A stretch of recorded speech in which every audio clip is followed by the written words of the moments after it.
I coached over 100 entrepreneurs in the past year alone, many of them successful on paper, but frustrated with how heavy and complicated growth felt in the business. These are the top 10 insights that they gained from our coaching sessions that created the most clarity, peace, and exciting momentum in their businesses. Now, one quick word as your coach before we dive in. Don't let this be just another YouTube video. Listen carefully for one insight that would change your life in the next year if you embrace it and act on it. Once you've heard all 10 points, I challenge you to re-watch that one point that was most impactful and even write it down somewhere.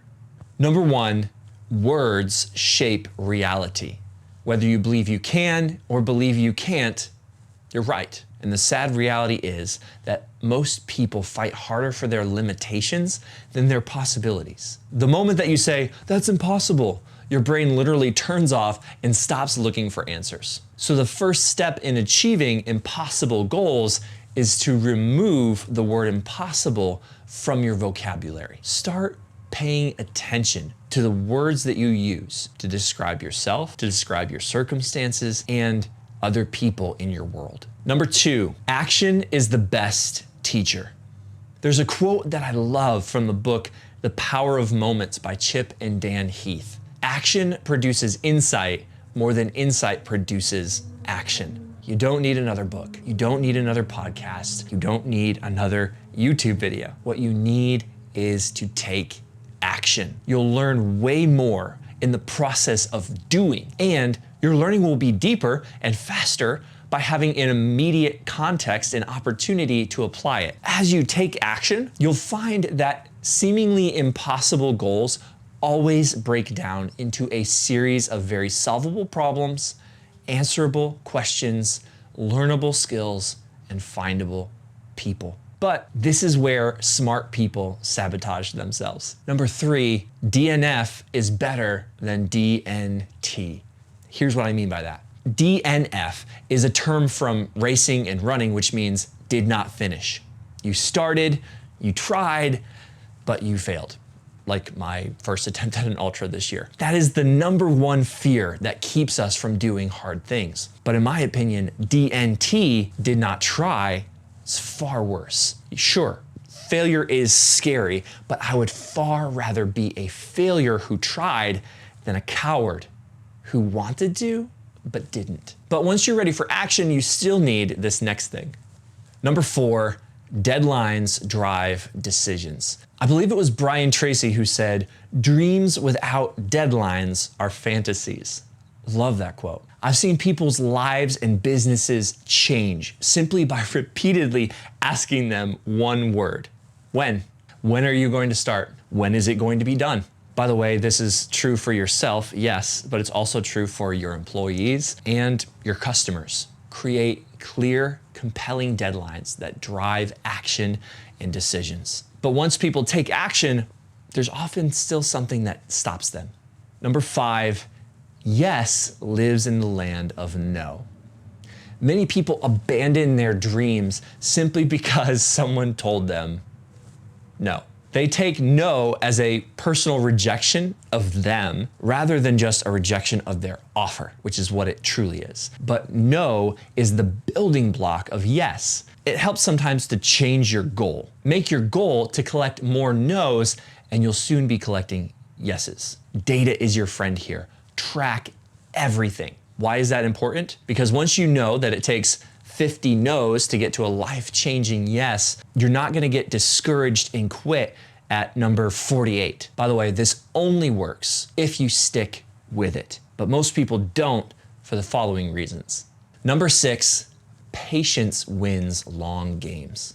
Business, my friend, is a long game. You can't have a baby in 1 month by getting 9 women pregnant. That Warren Buffett quote always makes me chuckle, but I see it so often. Impatience and shiny object syndrome are the death of many businesses, constantly chasing the next opportunity for impressive growth numbers or the promise of passive income, and then jumping to the next thing once they realize that the thing that they started actually takes time and effort and work. The reality is any of those business ideas could have made them the money that they wanted and gotten the results that they wanted if they just had the discipline and the patience to put in the work to get there. But even if you are locked in, there's still a good chance that you're doing too much.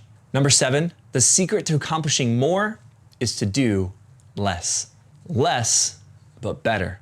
I once worked with a multi-million-dollar business who was trying to be a one-stop shop for their customers. We spent time identifying the areas that they were uniquely good at. Unsurprisingly, those were the things that also created the most value for their best customers. We ended up cutting some of the other features. Revenue went up, stress went down, and the core features that drove the value of the business actually got better. Growth in business often comes from subtraction, not addition. The reason why most people don't do that though is because they're making the following mistake.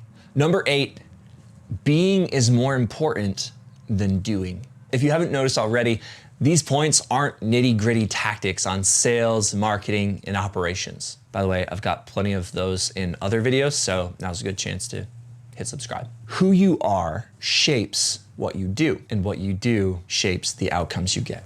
So if you want to change the outcomes that you're getting, you may need to change who you're being and how you're showing up in the world. This is one of my responsibilities with the men that I coach. It's my job to see how they're showing up in the world, things that they can't see in themselves. And it's my job to love them enough to tell them what no one else is willing to say. And that's difficult sometimes. It's difficult for me and for them. But to their credit, high agency people are also high ownership people, which is what makes this so valuable.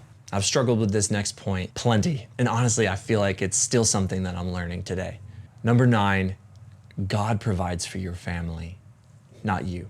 Matthew 6:31-33 says, "Therefore do not be anxious, saying, what will we eat? What will we drink? What will we wear? For the Gentiles seek after these things, and your heavenly Father knows that you need them all. But seek first," what?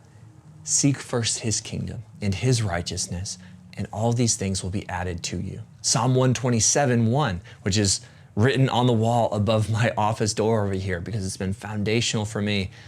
"Unless the Lord builds the house, those who build it labor in vain." It's his business. We just work here. Entrepreneurship can be filled with stress and anxiety, but anxiety comes when we try to control the outcomes, and that's not our job. Our job is just to show up with diligence and humble dependence, and to faithfully steward the opportunities and the skills and the resources that he's given us. Number 10, carefully define success before creating it. Waking up one day with millions of dollars in the bank, but a body that's falling apart, a marriage that's falling apart, kids who resent you, and a cold heart towards the God who created you, that's not success. "For what will it profit a man if he gains the whole world and forfeits his soul?" Matthew 16:26. What will the people who matter most to us say about us when we're gone? What will Christ say about us when we stand before him someday? Let's define success that way, and then go do it. Which of these insights was exactly what you needed to hear today? Here's my challenge again. Go back and watch that one point, write it down somewhere, and then leave me a comment about that insight and what it was for you so that I can cheer you on and support you. I'm Coach Cody. I'm cheering you on, and I'll see you in the next video.